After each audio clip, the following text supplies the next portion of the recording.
There are more ugly echoes from the New York Times decision to hire Sarah Jeong, the young Asian American writer who the paper stood by, even though she had a long history of absolutely racist tweets against white men, white people, hashtag cancel white people. She called white men dogs and BS and all kinds of curse words.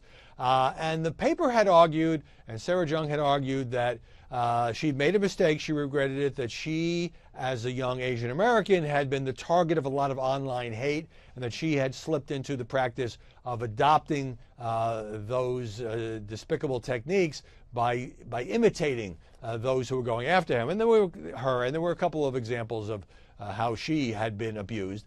And I had a little bit of sympathy for that. I mean, I hated these tweets. I thought they were despicable, but I could see, I didn't like the fact that an online mob was after her, because we've seen this so often where either the left or the right, depending on the target, tries to get someone fired. But man, my view has evolved on this now as more and more tweets have been unearthed from the newest New York Times editorial writer. First, she went after law enforcement with F the police and cops are a-holes. So now this is no longer just sort of singling out white people and what she originally claimed was satire, but certainly looked a lot more serious than that. Now, you know, is the New York Times comfortable with, you know, F the police? Really? Seriously? And a whole new batch, and this was pointed out by the Washington Times, about the President of the United States. Can't be shocked about that. Trump is Hitler, says Sarah Jeong. Trump equals Hitler. Trump is basically Hitler. You noticing a theme here?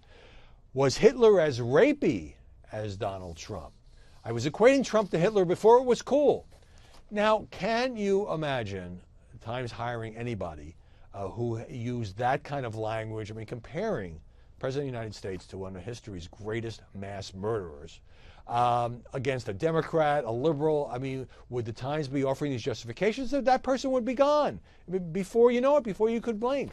And this is where I think there's a bit of a double standard that comes in. Now, I understand she didn't do these things for the New York Times, and the paper said it's discussed her social media history with her, but it does sort of suggest that there is a different standard for an ultra-liberal spewing hate, ugliness, and bigotry in the direction of white people, cops, Donald Trump, than there might be if it was the mirror image. And all this is unfolding after Facebook and YouTube and Apple and Spotify banned Alex Jones from their very popular platforms. Alex Jones, the founder of InfoWars. And I've gotten a lot of heat, I wrote about this yesterday, from conservatives saying, you know, this is a violation of the First Amendment and so forth. Well, actually, it's not, because these are private companies. And they can do whatever they want in terms of who they allow on their platforms. They've been under enormous pressure to police the content on their platforms. And it is true that there are absolute documented instances, particularly Facebook and Twitter, going after conservatives, libertarians, banning them, shadow banning them, suspending them.